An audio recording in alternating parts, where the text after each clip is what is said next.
যুক্তরাষ্ট্রের Donald Trump প্রশাসনের কঠোর অভিবাসন অভিযান ঘিরে নতুন করে জন্ম দিয়েছে বিতর্ক।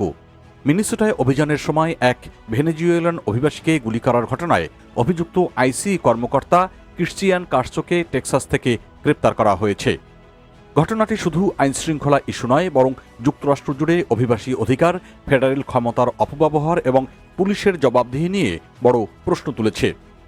বিশেষ করে আমেরিকায় বসবাসরত দক্ষিণ এশীয় ও বাঙালি অভিবাসীদের মধ্যে এ নিয়ে বাড়ছে উদ্বেগ। মার্কিন সংবাদ মাধ্যম অ্যাসোসিয়েটেড প্রেস, এপি, রয়টার্স ও সিবিএস নিউজের তথ্য অনুযায়ী চলতি বছরের 14 জানুয়ারি মিনিয়াপোলিসে অপারেশন মেট্রো সার্চ নামে বৃহৎ অভিবাসন অভিযানের সময় এই গুলির ঘটনা ঘটে।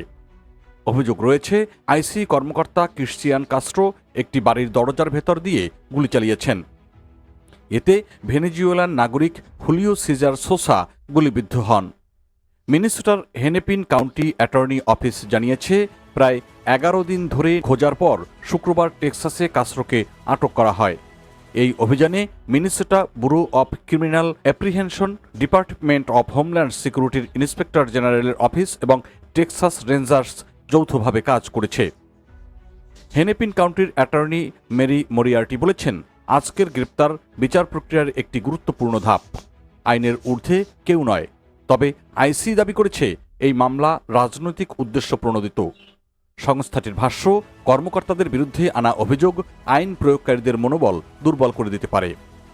এদিকে আইসি পরিচালক টড লায়ন্স স্বীকার করেছেন, ঘটনাটির বিষয়ে দুই কর্মকর্তা মিথ্যা তথ্য দিয়েছেন কিনা তাও তদন্ত করা হচ্ছে। গণমাধ্যমের খবরে বলা হয়, ডোনাল্ড ট্রাম্প ক্ষমতায় ফেরার পর থেকেই যুক্তরাষ্ট্রে ব্যাপক অভিবাসন অভিযান শুরু হয়েছে। মিনেসোটা ও সেন্ট পল এলাকায় হাজারো ফেডারেল কর্মকর্তা মোতায়েন করা হয়।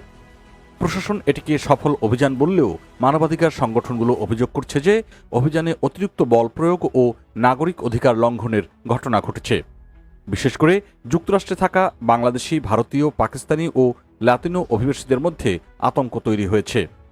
অনেকেই মনে করছেন, বৈধ কাগজপত্র থাকলেও আইনশৃঙ্খলা বাহিনীর আচরণ নিয়ে এখন নতুন শঙ্কা তৈরি হয়েছে।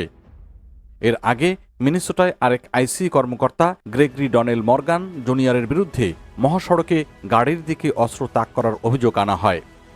এছাড়া ফেডারেল অভিযানে 2 মার্কিন নাগরিকের মৃত্যুর ঘটনাও তদন্তাধীন।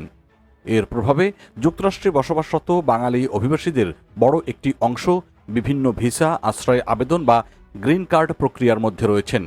ফলে অভিবাসন অভিযান ও ফেডারেল তদন্ত সংক্রান্ত প্রতিটি ঘটনাই তাদের মধ্যে মানসিক চাপ তৈরি করছে।